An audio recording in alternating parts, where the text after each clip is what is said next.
కనకాంబరం. ఇది రెడ్ అనుకున్నా, మా నార్మల్ కనకాంబరం. చూడండి, మందార గోంగూర. చూడండి పచ్చడి ఎలా ఉంది. దోస చెట్లు, వంకాయ.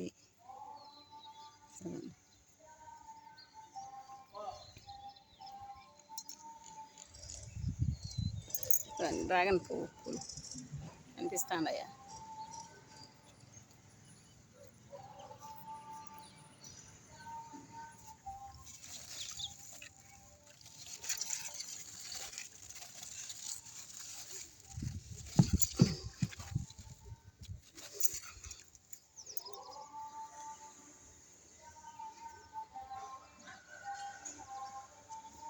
దీంట్లో 8 మొగ్గలు వచ్చినాయని చెప్పినా కదా ఫ్రెండ్స్. ఒకే మొగ్గ మిగిలి అన్నీ మాడిపోయినాయి.